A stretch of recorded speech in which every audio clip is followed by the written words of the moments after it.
Hello and welcome to the world as we see it. Um, Today's Friday, so today we are taking a look at the Church Times headlines.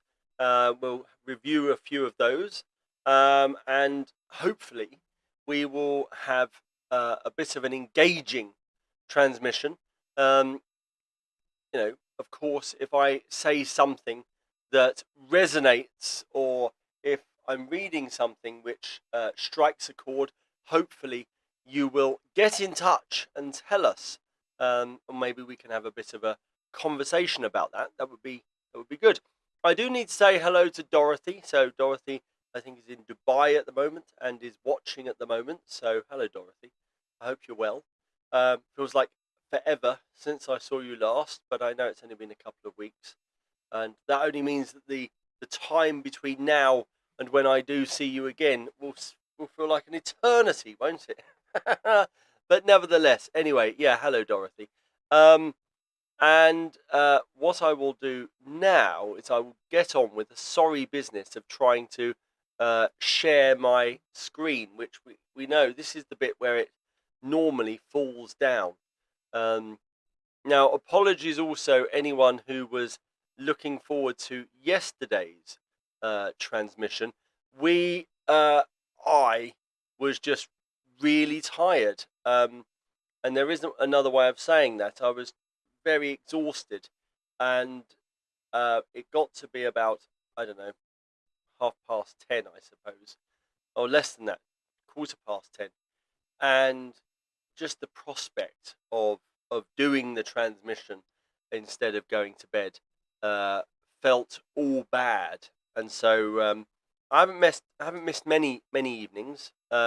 Normally, it's not an issue. Like today, not at all.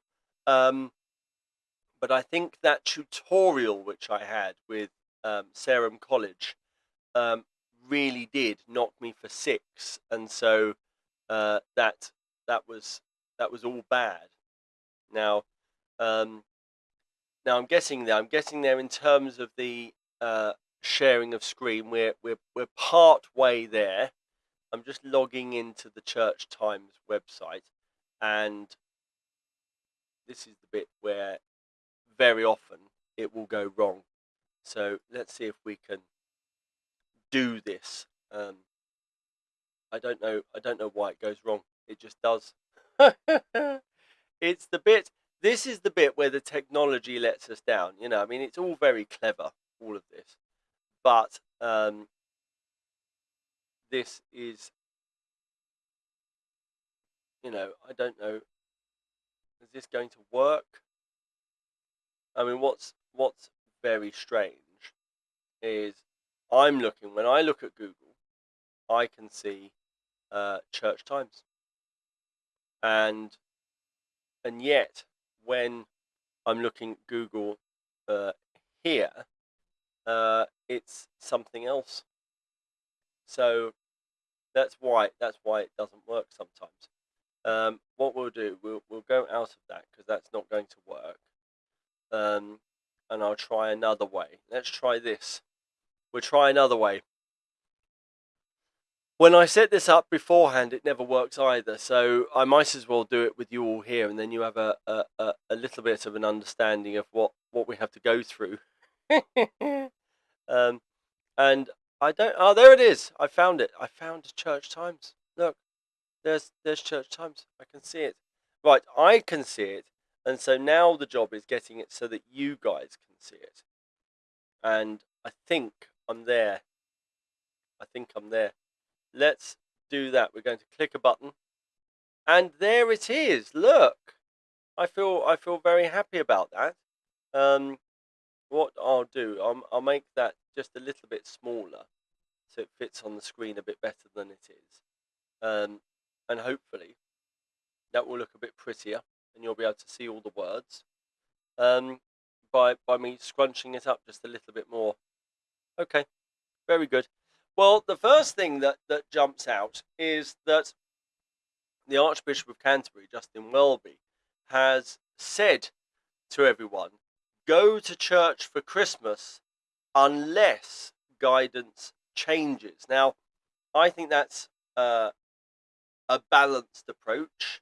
I do think that if folk are minded to go to church, then all unnecessary blocks should be removed.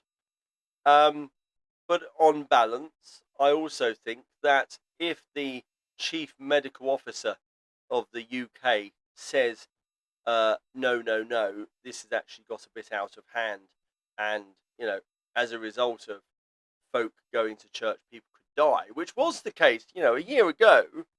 That really was the case. The Delta strain is the one that has which took all the took its toll, and people were dying all over the place. Now, hopefully, this new Omicron strain, from what I've read, it has less of an effect, maybe because of the large numbers of people who have been vaccinated already. It's having less of an effect with people who have had COVID before and are then getting the Omicron strain, because of course their bodies have some sort of immunity. They've got some ability to fight it off. And so, for whatever reason, the strain isn't killing the numbers that the Delta strain was. Now, of course, over the next, 8 days or so, are people going to be put at more risk by going to church? Well, not if they're careful. So I do think wearing masks is terribly important. It seems to me quite common sense. And I remember seeing, actually, I know it's in bad taste, but I remember seeing on Facebook this cartoon which suggested that, if two people don't have any trousers or underwear, two men in particular, decide to just wee, then the wee from one man will go on to the other. If only one man wears underwear and a pair of trousers, then, his wee will be kept within his trousers pretty much and run down his own leg. So that kind of, even though it's base level, that kind of common sense approach, cough into your own mask and your germs will not be projected the meter or two in the vicinity. Well, that makes sense, doesn't it? That makes sense. In terms of protecting ourselves from other people's coughs, the mask doesn't do that. That's not the point of a mask. The mask is entirely to stop other people getting your germs if you're infected. So wearing a mask is very important. Using the hand sanitizer at every available opportunity, and social distancing from people who you don't know. And when I say people you don't know, people you don't live with, this idea of the bubble is a very good idea. So you exist in a bubble, and you're very careful about that bubble. That's what I think. Now, I'm talking, hoping that some of this might be controversial, and somebody might write something either on Twitch or on Facebook. But so far, we haven't had anything. Now, I do need, while I'm talking about commenting, we have had a follow on Twitch over the last 48 hours, and that is by Biodon Bakary, who has followed us on Twitch. So that's very good news. I'm going to ring my little bell in celebration. And thank you for that, Biodon Bakary. That's great to see. I think you're a friend of mine on Facebook. So there we are. Let's acknowledge the followers on Twitch, I think. Now, the next story that jumps out at me is the CAP study discovers extent of debt after end of universal credit uplift. And how, and I shake my head, because how, during what has been the, an incredible pandemic, something which, Earth has never, uh, faced before, certainly in living memory. So, the Spanish flu, yes, it was appalling. Yes, it wiped out millions of people, but none of us remember that. In living memory, this is the worst pandemic. This is the worst thing that anyone has ever experienced. How, in the middle of that, the government the government in the UK can decide to end a £20 weekly uplift in universal credit, it doesn't make any sense. These are the people most in need in society. And, I honestly think that in as much as the government can justify reducing taxes or not taxing those billionaires, or these big multinational companies, which it continues to do in a very bad way, it doesn't take what it can. It doesn't take what's due. It then will hit the poorest in society, those people who receive universal credit.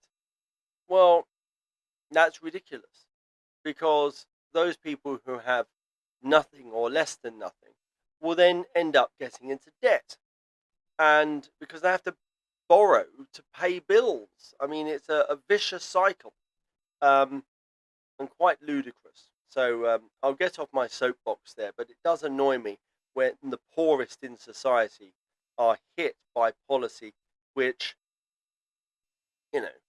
what difference would £20 a week make to the country as a whole? What proportion of £20 a week to those people who get universal credit? How is that related, for example, to the defence budget? Is it equal to 1% of the defence budget? No, of course not. It's a minuscule amount, pennies. So it makes a huge difference to the individuals who receive it, but actually, to the country as a whole, it's not very much at all. So I'm not really surprised by the extent of debt after the end of the universal credit uplift, and I don't think anyone should be surprised. And I think that actually the £20 weekly uplift in universal credit should be reinstated. That's an opinion for you. That's what this is all about. It's the world as we see it. It's just an opinion. Rare crucifixion victim found in Cambridgeshire. I read about this on the BBC website, and I thought this was very, very interesting. So this bone has been found, and you can see it here. The victim's heel bone with the nail through it. I mean, it's excruciating. I can't even imagine the agony that poor soul faced. But the only Roman-era crucifixion victim found outside of the Holy Land has been discovered in Britain. Radiocarbon dating tests suggest that the victim, found in Cambridgeshire, was executed in the 3rd or early 4th century AD, probably in about 250. This would coincide with the empire-wide persecution under Decius, during which thousands of Christians are thought to have been executed. An archaeological investigation company, Albion Archaeology, found the crucifixion victim in what had been a Roman roadside settlement at Fenstantin, 13 miles northwest of Cambridge. Aged between 25 and 35, he was probably a slave, perhaps working in the manufacture of soap, candles, or cosmetics, which appear to have been an industry in the settlement. His right foot contains the nail hammered in horizontally through the back of his ankle and heel. Contrary to public perception, crucifixion was relatively rare as a method of execution in Roman times. This is only the second confirmed example of a Roman-era crucifixion. The first was found in Israel in 1968. One of the world's leading authorities on the subject, Professor John Granger Cook of LaGrange College, Georgia, puts the annual number of crucifixions between 200 BC and their virtual abolition in AD 337 as perhaps 100 a year on average. At its peak, the Roman Empire contained more than 70 million citizens and slaves. Archaeological evidence shows that in normal times, most death sentences were carried out in other ways by lethal sword blows through decapitation, burning, or feeding to wild animals. The number of crucifixions increased very substantially, however, in times of crisis or perceived political defiance. In Britain, it is thought that this period of persecution, first under Decius, then in 253 under Valerian, led to the execution of 4 early British martyrs: St. Alban, St. Julius, St. Aaron, and according to non-contemporary accounts, possibly a priest, later named as St. Amphibolus. Since all were free men, i.e. not slave status, they would have been executed by means other than crucifixion. The Cambridgeshire crucifixion victim had lost 3/4 of his back teeth during his short life, had 2 tooth abscesses, and suffered from degenerative arthritis in his back. An examination of his bones suggests that, like many of the other 47 individuals found buried at Fenstantin, he had run into trouble with the Roman authorities sometime before his crucifixion, judging by earlier fractures. In addition, his left ankle, lower leg, and right shin display abnormal bone growth, probably caused by rope bonds or metal shackles. Evidence from his grave suggests that his corpse may have been left hanging on the cross for some time before he was buried. Very unusually, he seems to have been interred in a makeshift bier rather than in a coffin or shroud. After a time, a bier of some sort would have been required to carry his decomposing corpse from his place of execution to his grave. Next to him is the only other individual in the cemetery to have been interred on a bier. I don't know if I'm saying that right. If anyone wants to get in touch, is it bier or bier? Bier, maybe. It is speculated that this woman, aged 35 to 45, had also been crucified, but attached to the cross with ropes, not nails. Both methods are known to have been used by the Romans. In both procedures, the victim would have died of asphyxiation.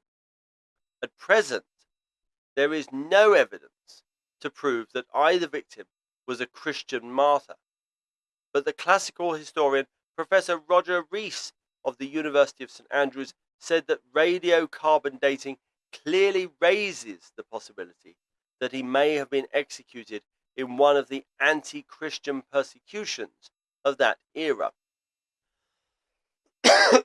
The detailed examination of the Fenstantin skeletons was carried out by the osteoarchaeologist Dr. Corinne Duhigg of Wolfston College, Cambridge.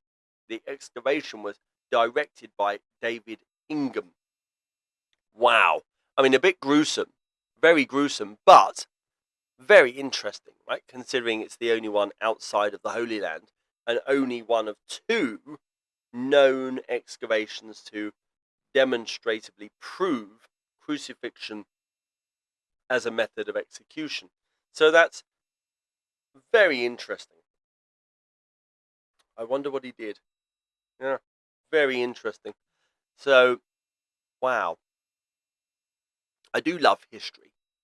I think probably I get that as a kind of passion from my mother, who took me to all manner of museums and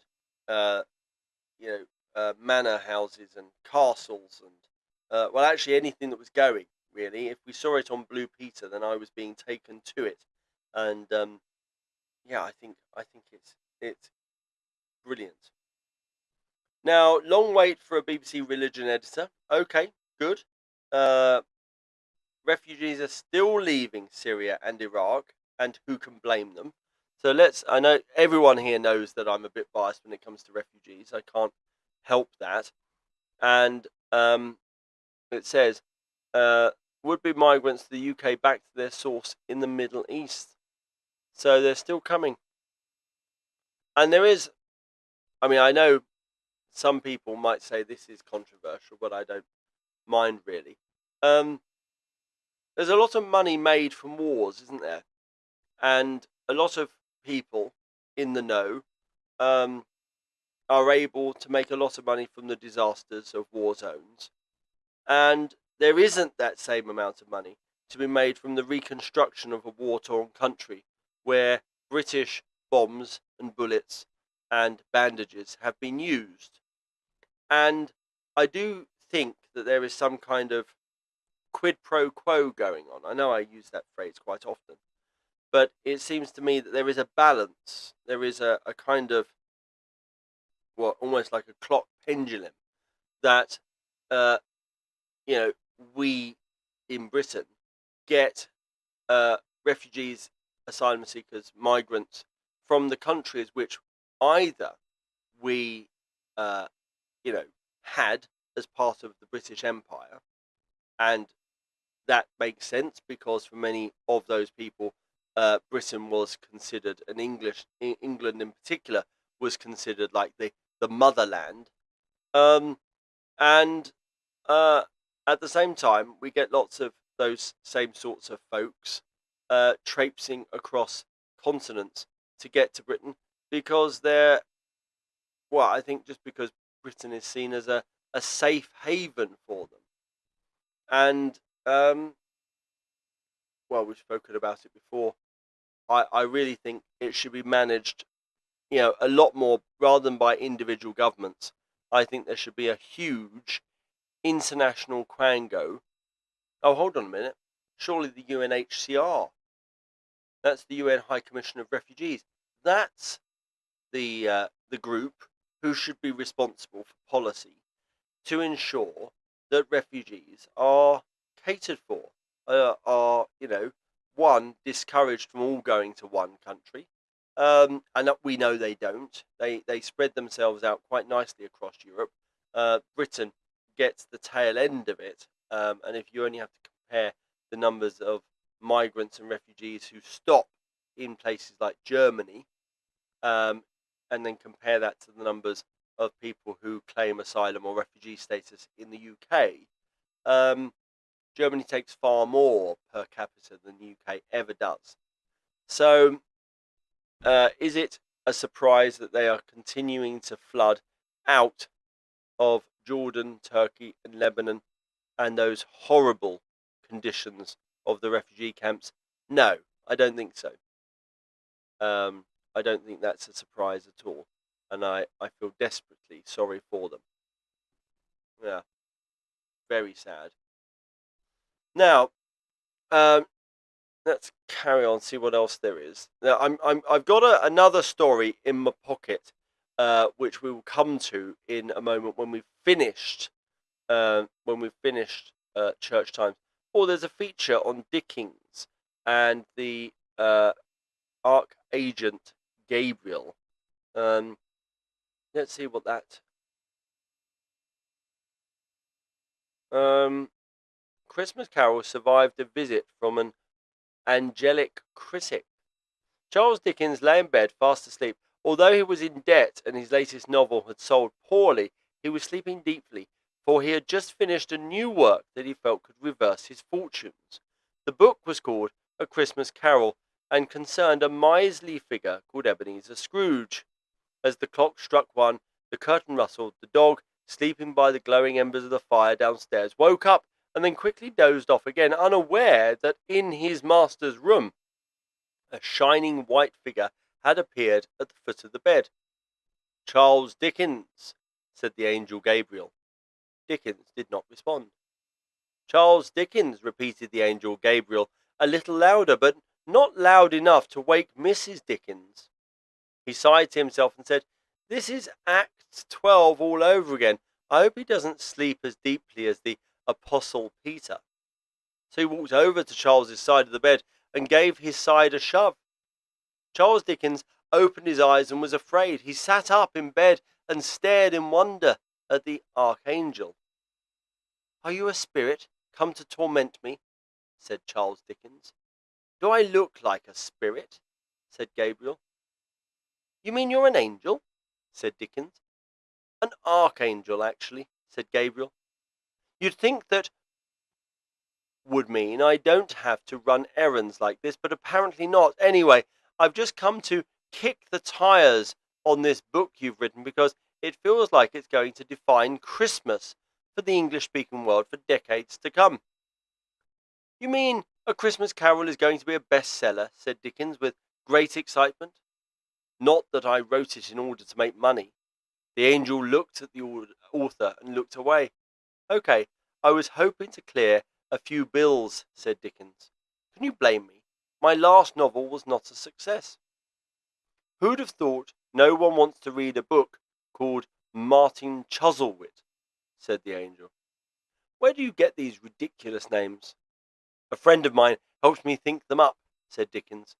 "He is a delightful fellow by the name of Buckfast Nazareth." "I honestly can't tell if you're joking," said Gabriel. "Well, I've paid the price. I've fallen on hard times, really hard times, dire straits. Oh, hang on." Dickens grabbed a quill and a scrap of paper and wrote a novel called Dire Straits. "Here's the problem," said the angel. "Your book's great, nice, simple 3-act structure in the middle with ghosts of past, present, and future. 3 works for us in the heavenly realms for obvious reasons. It's just the beginning and the end we have some notes on." "Oh," said the author, "please, if the work can be improved, I'm open to suggestions and corrections." "Really? Writers tend to hate notes," said the angel. "You should have seen the pushback when I visited Jude writing that letter for the New Testament. I suggested taking out the stuff about angels arguing over the body of Moses.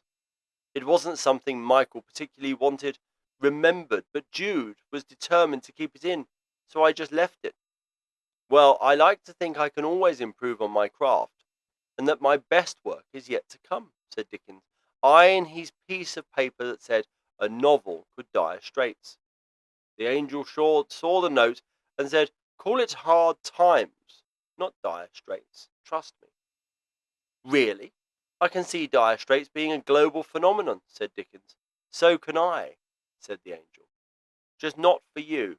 Anyway, the beginning of your novel has a visit from Scrooge's old business partner, Marley. Do we need that?"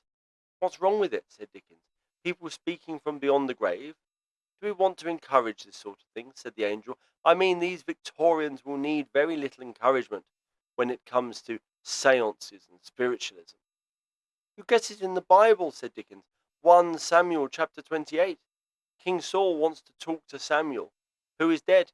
So he goes to the witch of Endor, and Samuel is actually summoned from the dead. Can you imagine? Saul, king of Israel, wants to hear the voice of Yahweh's prophet, whom he ignored when he was alive. And in order to speak to him now he's dead, he has to use witchcraft, which should incur a death penalty. I love this. I think these features are brilliant. I'm going to read the rest of it later on. I think it's a bit long for us now, but very good. I've given you a little taste of it, and we can go on from there. I do want to have a look at the cartoons at the end, and I do like the cartoons. So, a few obituaries. That's a bit of a shame. And we've got a few audios and videos. That's also very good. So we can have a look at those. Well, you can have a look at those next time you go to Church Times. And let's have a look at the Dave Walker, the regular. Here we are. We've got a couple of cartoons. So we've got the Christmas service, And Sherry awaits in the vestry. So in the church buildings and at home. And they've set it up. It all looks similar. There's social distancing going on. What's on in the notice board? Okay, I mean it's not particularly funny, right? It's not funny in my mind. The next person might look at it and think it's hilarious, but I don't think it's that funny. What's Saint Gargoyles about? Let's have a look at that. Sometimes that's funny. And we've got, right, so there's a priest there and a bunch of children, and nobody was impressed by virtual Christingle. Okay, that's quite good, isn't it? That's quite good. There's nothing like a Christingle service. I remember going as a child, and that's the one where you hold the candle, isn't it? It's quite lovely. Yeah. Anyway, very good. I think we'll stop that now. So that's been really good, and I'm going to talk to you about this story I've got in my back pocket, having been given it by Father David today.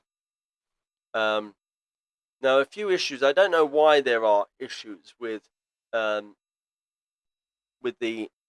transmission. It says there are 3 issues with the transmission so far, which is really annoying. So now I'm looking at an email, and it's got a few little paraphrased paragraphs from today's Telegraph. And the news is that Christians close to falling below 50% in England for the first time. Atheists in the UK now account for more than a third of faith groups, according to government analysis. Social and religious affairs. The number of Christians in England is close to falling below 50% for the first time, as atheists now account for more than a third of faith groups. Just over half of them. I mean, that's an oxymoron if ever we've heard one, right? How can a group of atheists be a faith group? That's there are a few of those which are quite insulting, but I always think about, and this is not meant to be insulting to the military, but I always remember my father saying police or military intelligence. There's an oxymoron if you've ever read it, Lloyd. Anyway, here we are. So we've got a group of atheists accounting for something like 30-something%, and they are a third of faith groups. How bizarre.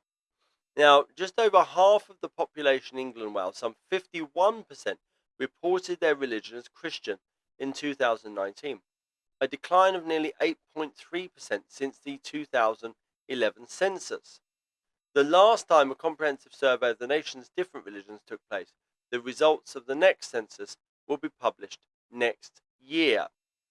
However, in the most detailed government analysis in over a decade, the Office for National Statistics published data showing that no religion, including not stated, was the second most common response, rising from 32.3% to 38.4% of the population.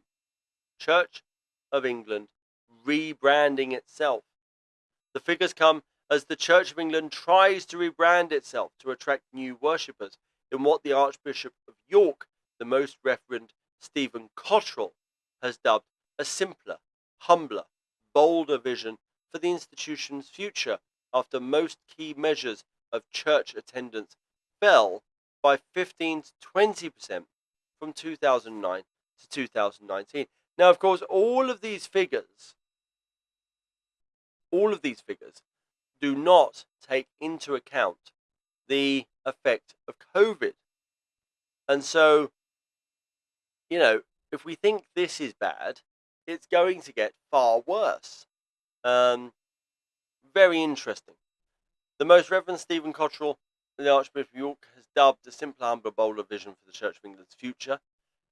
Dave Mao, the Director of Evangelism and Discipleship for the Church of England, said, "It's encouraging that in an age where people are less likely automatically to class themselves as Christian, more than half the population still do.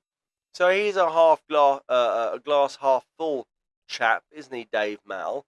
And then it says, we know from research that there is a willingness among younger generations to engage with faith, and for people of all ages, the need for meaning and answers in life hasn't stopped. Well, it's true. Now, the importance of religion in UK society has had to contend with the growth of secularism, resulting in a generational gulf as younger people are increasingly unlikely to identify with any faith in comparison to their parents or grandparents. Interesting.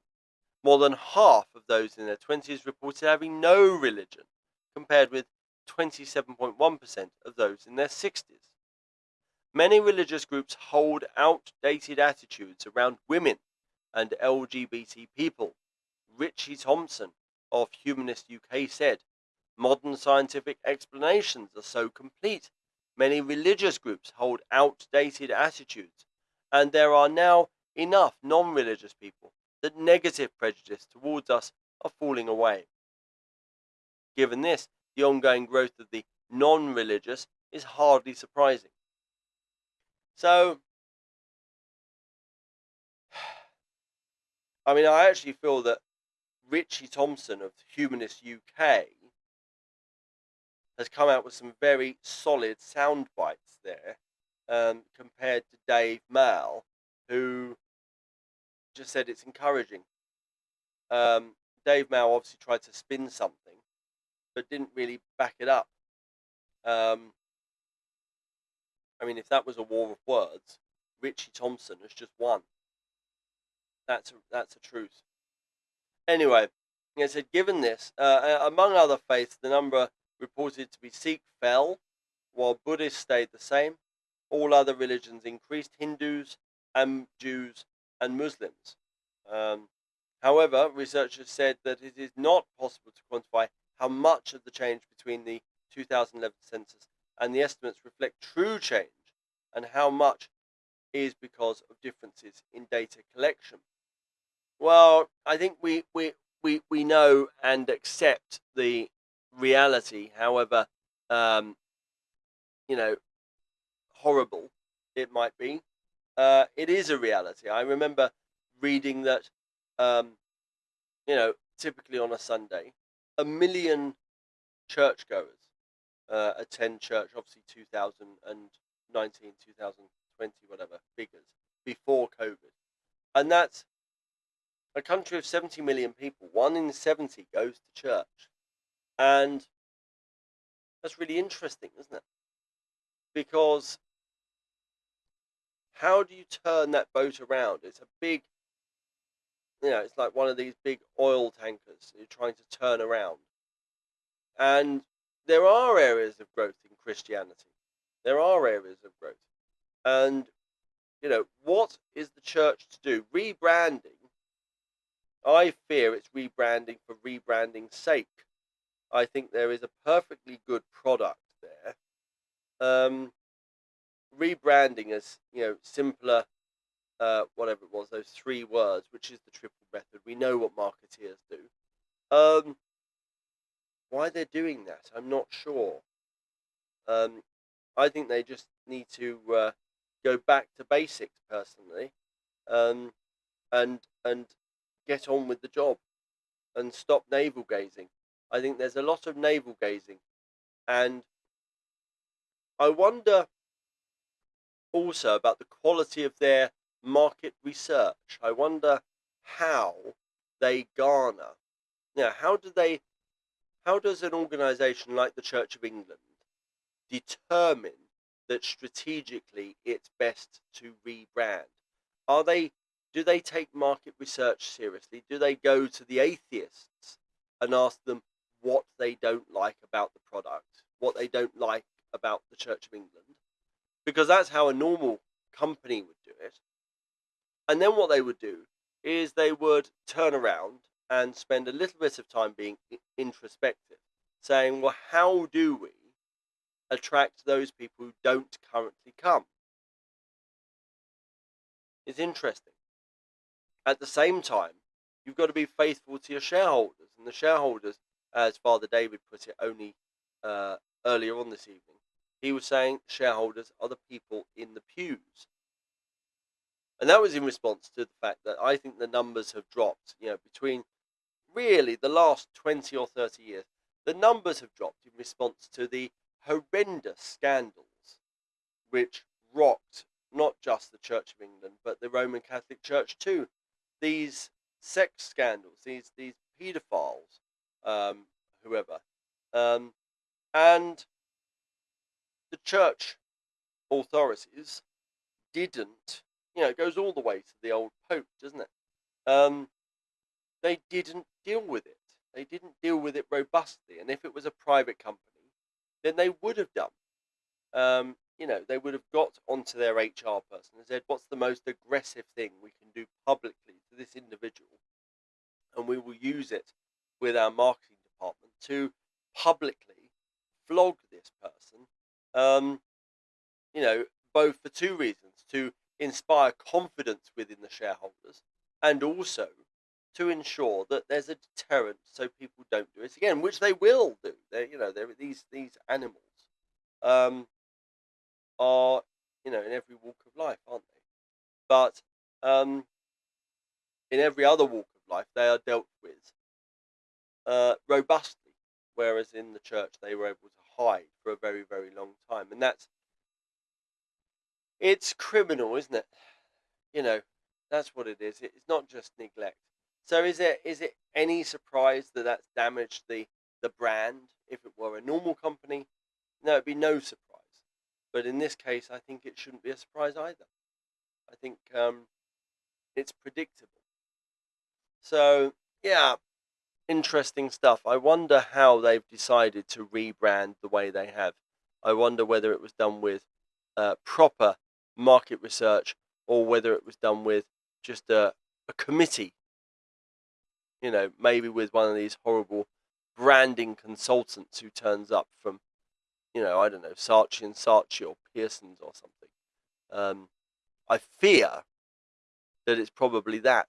I fear that they've been hoodwinked by these professional marketeers who say, oh, we need a rebrand. We need a rebrand. You can pay me this much money and I'll rebrand you. Anyway. Now, I'm going to stop ranting now. I'm going to get off my my soapbox, because we have come to that point in the evening where we pray. So, let's turn our attention to all that is good and away from any other distraction. Now, as I say most evenings, if you'd rather not join us in prayer, then that's entirely up to you. But what I would urge you to do is, at least for the time that we are praying, you could be mindful. You can take a step back from whatever else is going on in your life. You can put your mobile phone down, and you can reflect on where you are and what life is doing and what you're doing in your life. For the rest of us, let us pray with confidence to the Father, as our Saviour has taught us. Our Father, who art in heaven, hallowed be thy name. Thy kingdom come, thy will be done, on earth as it is in heaven.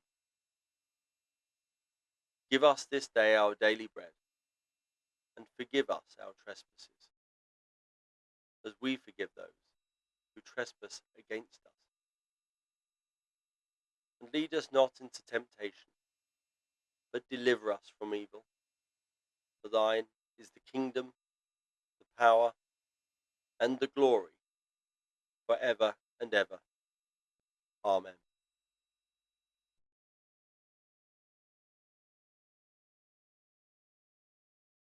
O Lord Jesus Christ, who at your first coming sent your messenger to prepare your way before you, grant that the ministers and stewards of your ministries may likewise so prepare and make ready your way, by turning the heads and hearts of the disobedient to the wisdom of the just, that at your second coming to judge the world we may be found an acceptable people in your sight. For you are alive and reign with the Father in the unity of the Holy Spirit, one God, now and forever. Amen.